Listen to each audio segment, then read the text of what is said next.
Capítulo 8. Del sacrificio religioso al erotismo. El cristianismo y la falta de conocimiento de la sanidad de la transgresión. Hablé en la introducción de cómo en la antigüedad se comparaba el acto de amor con el sacrificio. Los antiguos tenían más que nosotros un sentimiento inmediato de lo que es el sacrificio. Nosotros estamos muy lejos de su práctica. El sacrificio es la misa de una reminiscencia de esa práctica, pero muy pocas veces puede herir la sensibilidad de una manera lo bastante vívida. Por muy obsesiva que sea la imagen del crucificado, no es fácil que la misa corresponda a la imagen de un sacrificio sangriento. La principal dificultad reside en la repugnancia de que el cristianismo muestra generalmente para con la transgresión de la ley. Cierto es que el Evangelio incita a levantar las prohibiciones formales, las que se practican al pie de la letra, en los casos en que su sentido resulta incomprensible. Se trata entonces de transgredir una ley, no a pesar de la conciencia de su valor, sino poniendo en ese valor en cuestión. Lo esencial es que, en la idea del sacrificio de la cruz, se deforma el carácter de la transgresión. No cabe duda de que ese sacrificio consiste en un acto de dar la muerte, de que se trata de algo sangriento. Es una transgresión en el sentido en que ese acto de matar es, de hecho, un pecado. Es incluso, de todos los pecados, el más grave. Pero en la transgresión de la que he hablado, si hay pecado, si hay expiación, estos son consecuencia de un acto deliberado, de un acto incluso que nunca dejó de conformarse con la intención. Ese acuerdo de la voluntad es lo que en nuestros días hace inteligible la actitud arcaica. Es un escándalo para el pensamiento. No podemos concebir sin desasosiego la deliberada transgresión de una ley que parece santa. Pero el sacerdote, que celebra el sacrificio de la misa, nunca admitirá el pecado de la crucifixión. La culpa la tiene la ceguera de sus autores, de quienes debemos pensar que, de haber sabido, no lo habrían cometido. Ciertamente la Iglesia canta Felix culpa, Felix culpa. Existe, pues, un punto de vista a partir del cual se demuestra la necesidad de cometer la falta. La resonancia de la liturgia armoniza con el pensamiento profundo que anima a la humanidad primera, pero desentona en la lógica del sentimiento cristiano. Para el cristianismo, no reconocer la santidad de la transgresión es un fundamento, incluso si, en la cumbre de los religiosos, tienen acceso a las escandalosas paradojas que liberan, que exceden los límites. La comparación antigua del sacrificio con una unión erótica. No deja de ser cierto que esa falta de reconocimiento de la transgresión hizo que toda comparación con las costumbres de la antigüedad quedase desprovista de sentido. Si la transgresión no es fundamental, el sacrificio y el acto de amor no tienen nada en común. El sacrificio sí es una transgresión hecha a propósito. Es una acción deliberada cuyo fin es el cambio repentino del ser que es víctima de ella. Ese ser se le da muerte. Antes que se le dé muerte, estaba encerrado en la particularidad individual. Tal como dije en la introducción, su existencia resulta entonces discontinua, pero en la muerte, ese ser es llevado de nuevo a la continuidad del ser, a la ausencia de particularidad. Esa acción violenta que desprovee a la víctima de su carácter limitado y le otorga el carácter de lo ilimitado y de lo infinito, pertenecientes a la esfera sagrada, es querida por su consecuencia profunda. Es deliberada como la acción de quien desnuda a su víctima, a la cual desea y a la que se quiere penetrar. El amante no disgrega menos a la mujer amada que el sacrificador que agarrota al hombre o al animal inmolado.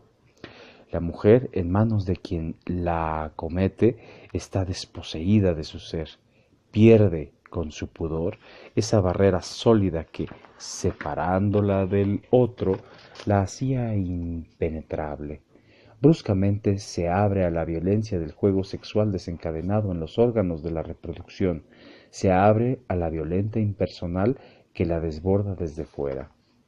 No es nada seguro que los antiguos hubiesen sido capaces de exponer en detalle un análisis que sólo inició la familiaridad con una inmensa dialéctica.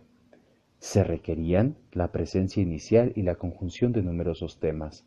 Si es que acaso se querían captar, con toda la precisión de sus movimientos, las semejanzas de dos experiencias profundas. No había modo de captar los aspectos más profundos y el conjunto escapaba a la conciencia. Pero, por suerte, en una misma persona podía darse tanto la experiencia interior de la piedad en el sacrificio como la del erotismo desencadenado. A partir de ese momento se podía tener, si no aún una comparación precisa, sí al menos un sentimiento de semejanza. Esa posibilidad desapareció con el cristianismo, en el cual la piedad se alejó de la voluntad de acceder al secreto del ser a través de la violencia.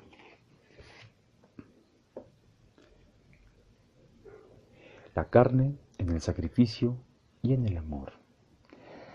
Lo que la violencia exterior del sacrificio revelaba era la violencia interior del ser tal como se discernía a la luz y del derramamiento de sangre y del surgimiento de los órganos. Esa sangre, esos órganos llenos de vida, no eran lo que la anatomía ve en ellos, solo una experiencia interior, no la ciencia. Podría restituir el sentimiento de los antiguos.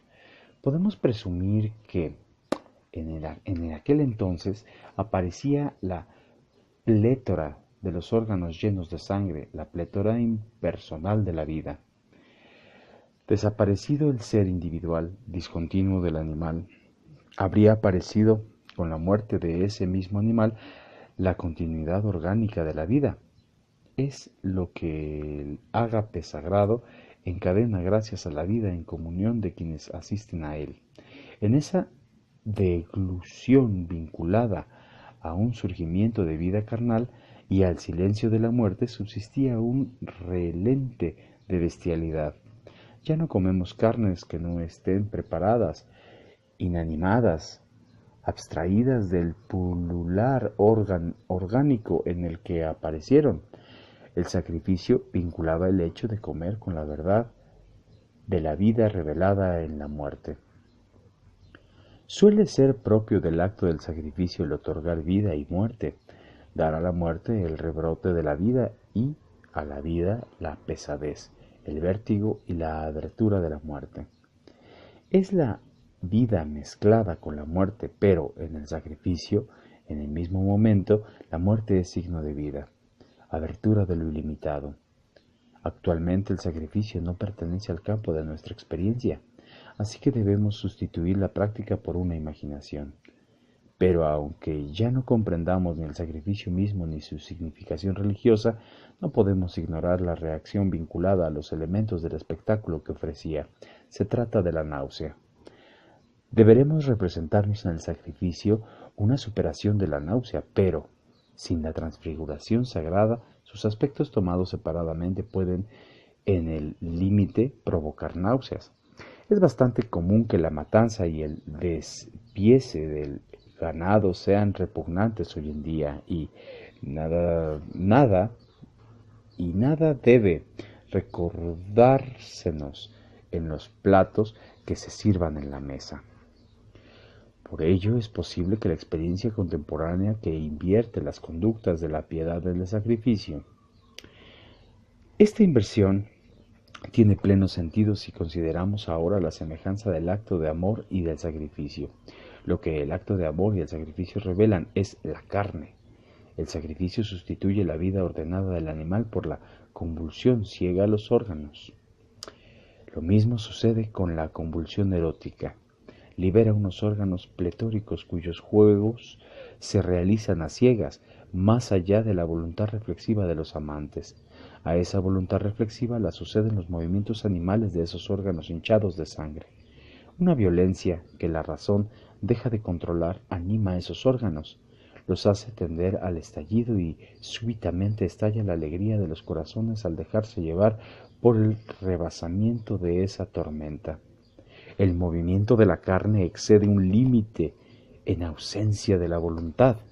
La carne es en nosotros ese exceso que se opone a la ley de la decencia.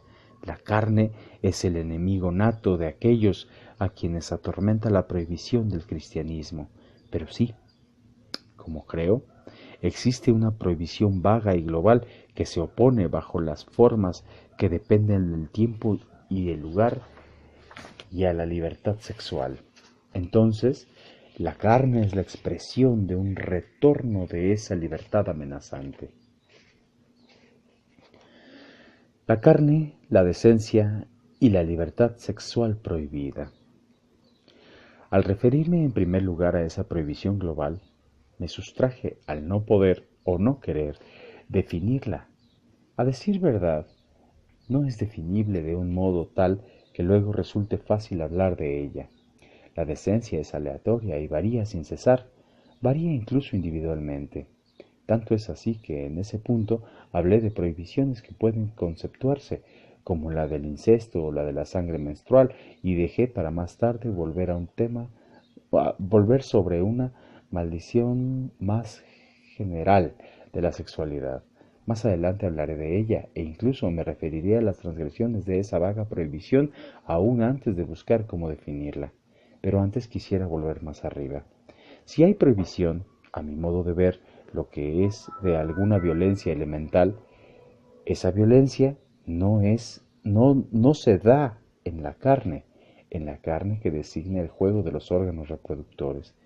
Intentaré acceder, a través de la objetividad del juego de los órganos, a la expresión interior fundamental en la que se da el rebasamiento de la carne. Quisiera, como cuestión básica, poner de relieve la experiencia interior de la plétora, de la cual he dicho que el sacrificio la revelaba en el animal muerto. En la base del erotismo tenemos la experiencia de un estallido, de una violencia en el momento de la explosión. Fin del capítulo 8.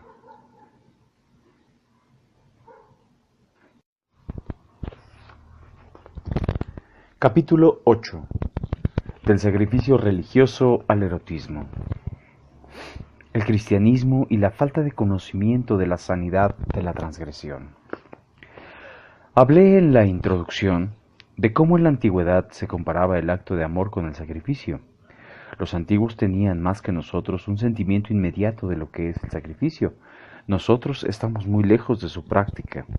El sacrificio es la misa de una reminiscencia de esa práctica, pero muy pocas veces puede herir la sensibilidad de una manera lo bastante